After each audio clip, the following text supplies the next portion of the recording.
هنا جمهورية شعب الأهلي، المكان الذي لا تغيب عنه الشمس ولا تنتهي فيه الطموحات. هنا نشجع نادينا، نحن نحمي وطنا من البطولات، ولأن السيادة دائما للحقائق، ولأن هذا الجمهور العظيم يستحق الصراحة مهما كانت قاسية. قررنا أن نضع الجميع في عين العاصفة. اليوم نبدأ أولى حلقات المواجهة. لن نجامل، لن نلون الكلمات، ولن نكتفي بالمشاهدة من بعيد.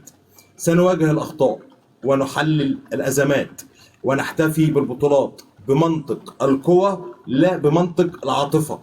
استعدوا، فنحن اليوم في حضرة جمهورية شعب الأهلي، وفي حضرة المواجهة، وفي المواجهة حيث لا صوت يعلو فوق صوت النسر. منورني ومشرفني اخويا وصديقي وكبير مشجعين النادي الاهلي، اخويا ابو عبد الله، منور الدنيا. بنورك يا احمد، بس مش كبير قوي يعني. من ضمن واحد من مئات الملايين من جماهير النادي الاهلي، لكن كبير دي كبيره قوي. فاهمني؟ كبير مشجعي النادي الاهلي ديت في ناس اكبر مني وافضل مني بيتقال عليهم ان هم كبير لا مشجعي النادي الاهلي. انا جند من جنود النادي الاهلي، يا فرد ابو من عبد افراد الله، وجنود النادي الاهلي. انت من الناس الواحد يشهد لها بانتمائك وحبك واصرارك للحب الكيان. وخلي بالك المواقف هي اللي بتشهد، مش حاجة تانية. يعني المواقف دايما هي اللي بتشهد بكده. انت منورنا النهارده يا ابو عبد الله كالعادة ومشرفنا، وعايزين كده بنورك. نبدأ كده مع بعض من البداية خالص.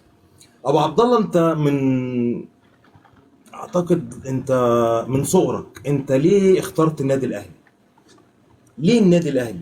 انا قلت لك ليه التيشيرت قلت ده؟ لك وقلت لناس كتير، ده بالنسبة لي ده الحياة، هو ده العيش. الأهلي عشق لا ينتهي بالنسبة لي. وأنا مش أنا قلت الكلام ده كتير، ويمكن الناس عارفة إن أنا بشجع النادي الأهلي. يمكن من أول ما اتولدت وأنا عندي، أول ما حسيت كده وعرفت الدنيا